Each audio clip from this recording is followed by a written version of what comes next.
If you want to take on the worldwide Elite Four, you know that one I made up in this video here, you're gonna have to qualify to take them on. You're not just stepping up straight away. You're gonna have to make your way around the world and beat these 8 gym leaders and the sweatiest, try-hard teams they've got sitting around in their PCs. That's right, you're not gonna breeze past, you're not gonna get these badges from a level 10 to 40-ish learning curve. To be world champ, they're not gonna be using the fresh out of bed Pallet Town team. You want those extra shiny badges, they're gonna be giving you the whole 3-piece and a soda. Kinda like how the leaders in Origins send out a team based on your experience. And this might not be in exact order, there's none of that 8-badge learning curve, and they're all trying to hand you that full mixed grill as soon as you step into their town. And the first town you're stepping into is...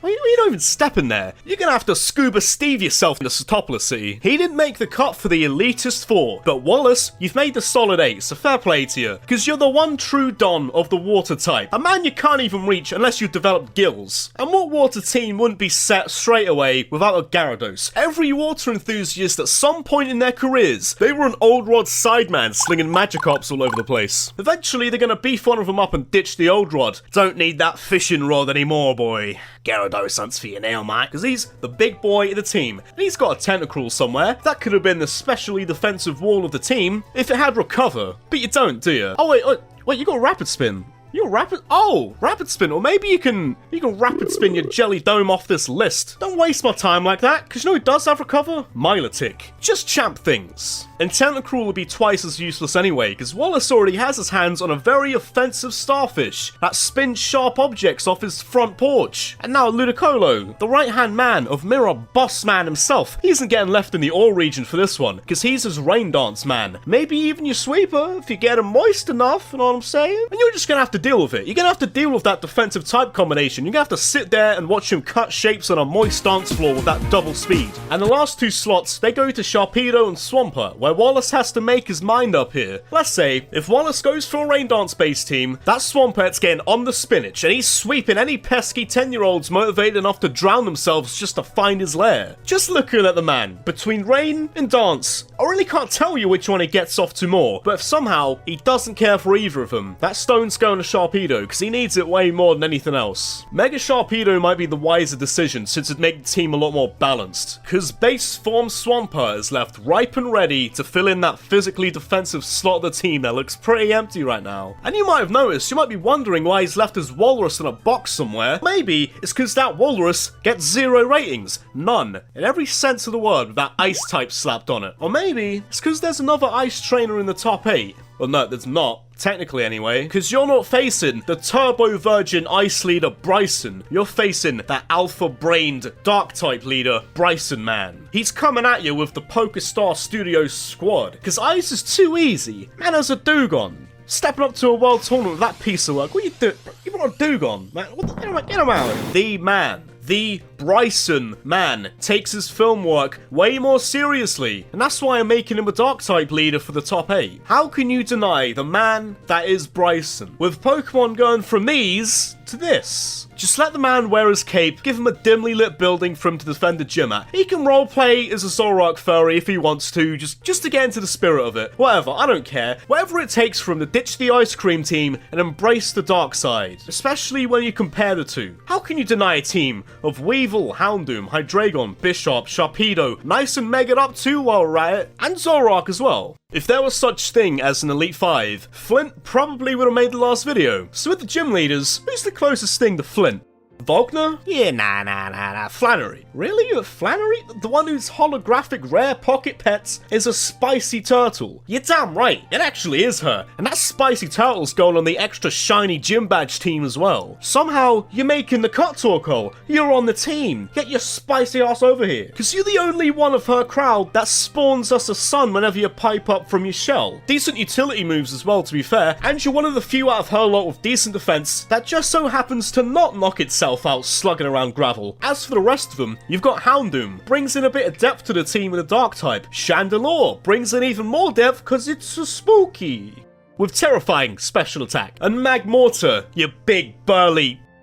log, packing some spooky special firepower in its own right, and it's there if Flannery needs it, but there's a lot of that already, so Magmortar's mainly going to be the special defense unit of the team, wrapped up in a fresh XXL stony assault vest. And then the rest of the pokes she's keeping in the PC somewhere, it's getting a bit slim here. Arcanine, you can have a decent move pool, you got extreme speed priority, and that Morning Sun recovery, that gets doubled up thanks to Flannery's warm-shelled friend. You know, for a fire-based team, the odd one or two of the undercard of the Flannery 6, they're not too hot, are they? Not too hot for a top 8 worldwide gym leader, but I think having Brycen at the helm, that pulls up the dead weight of the team more than enough, especially since Swampert was a bit too slow to get his hold of that spinach. Brycen and his speed boost copped that straight, and the wedge nutrients went straight to his calves. It's difficult to cultivate mass there. Can't blame the chicken. I'm sure Flannery is willing to have a few weak links on the squad when she's got the Muay Thai chicken to hold the team together.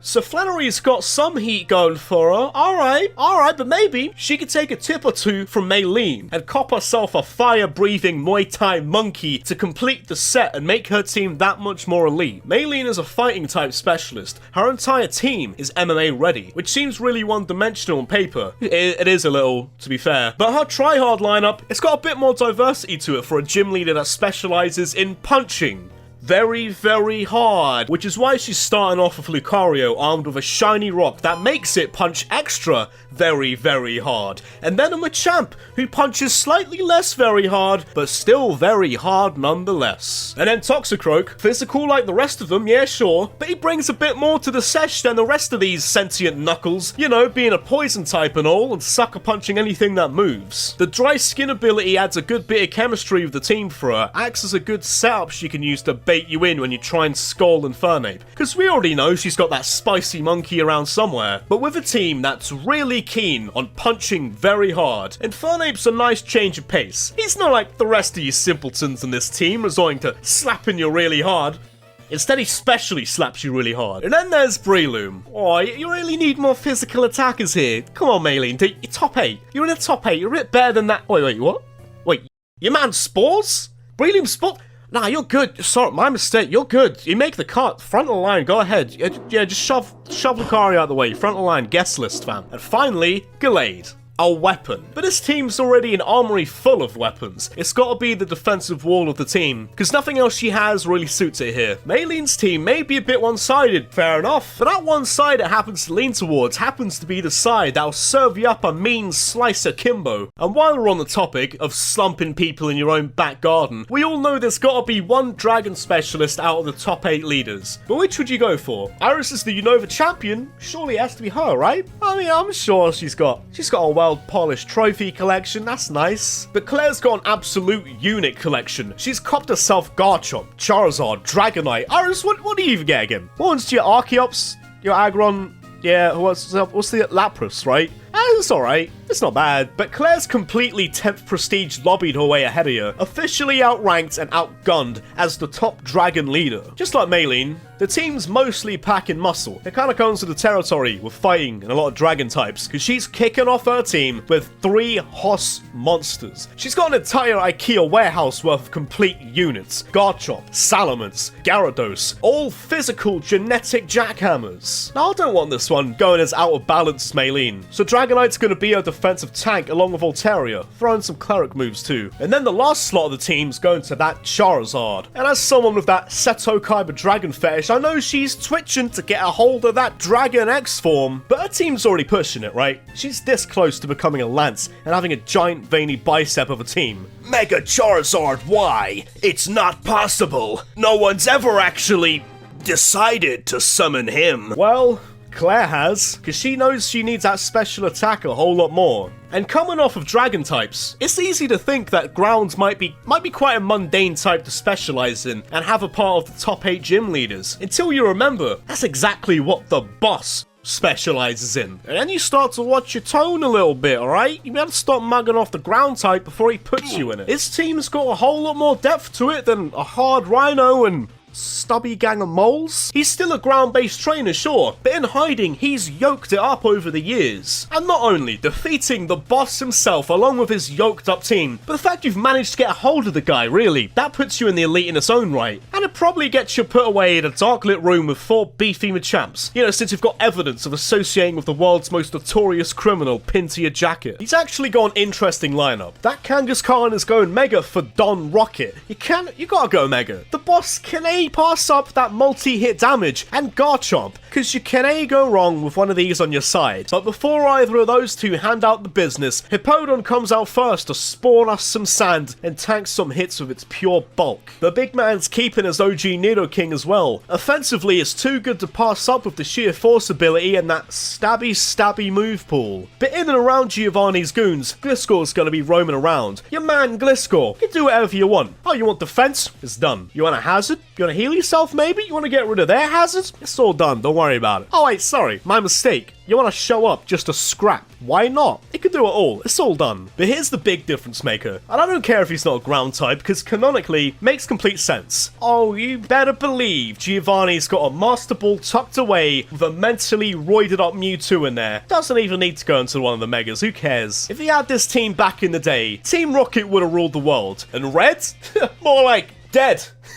No, seriously, Giovanni would have murdered this 10-year-old. Trying to invade the boss's casino, eh? I'm afraid Crocodile over here is gonna have to break those kneecaps. Thankfully for this next gym leader, Giovanni didn't send his Crocodile on a knee-breaking tour down to Pallet Town, so Blue could live on to succeed Big Daddy G as the Viridian City gym leader. And one of the main reasons Blue is a top-tier player, he has a mixed team. No one else really gets that kind of privilege as a gym leader, but it's only because your granddad's famous, bending the rules a bit, pays for your limos, gets you all that pie, gives you the non-type based gym to run. But I guess he's earned that right, being a successor to the notorious Giovanni. And I'm starting to notice a little bit of a trend here with the top gym leaders. They just love their old rod accidents, don't they? You're like the 3rd guy in this list with a Gyarados. I mean, I don't blame you, since, you know, they're weapons, so he's all set offensively with a Gyarados on top of getting his hands on a Tyranitar. And Blue actually chose Mega Charizard Y. And to top it all off, the madman actually did it. He actually went and traded his Rhydon to get this monstrosity. And you can't forget Alakazam's there to make sure Blue's got some speed to keep them floors swept, making sure Viridian City remains dust-free. Well, except for one bit of dust that's still around, because there's a missing link to this team. Blue's gonna dust off that last bit from an old Pokeball he hasn't touched in about 20 years. Going all the way back to Pokemon Stadium to get that Clefable. I don't care how many Eviolites you actually manage to shove into Rhydon. I don't want to hear it, Gary. It can't carry the defensive side of the team alone. Clefable's your cleric, your utility, your reliable, bulky friend. But even with all that, I don't think he's your top man. He's not going to be the one stopping you from making it to the World Championships. Because the very best gym leader by far, and it's not Blue, he's not the champ either. Just because none of you jabronis could beat him as a kid, he's not the champion. But for real though, if Jasmine wanted to step down from being a humble mid-game gym leader and wanted to whip out the World Tournament smacketh down Layerthing team a lot more often, she'd definitely be the Indigo League champion, and definitely in the worldwide Elite Four, let alone gym leaders. I'm looking over Jasmine's lineup. She's a steel-type specialist, yet she's packing far more heat than Steven Stone could ever hope to revive from some old brick. And like the man himself, Jasmine's got herself one of these atomic weapons. Hey Rusty,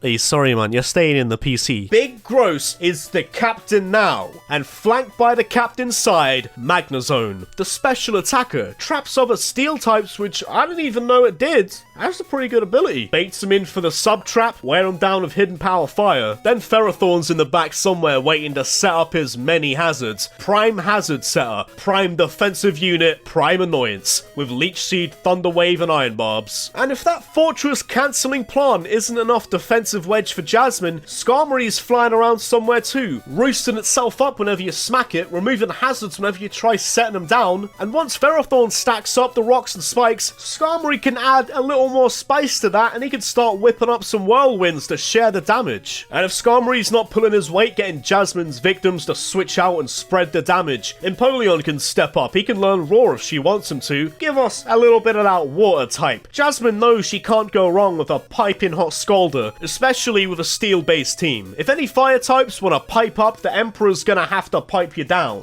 And finally, as much as I want to give that Megastone to the captain himself, it's gotta go to Lucario for that speed and adaptability. Metagross can stand on his own 4 stumps a lot better than Lucario can on his 2 furry stumps. And Jasmine is denching off of a trainer to know this. Arguably the very best gym leader currently known.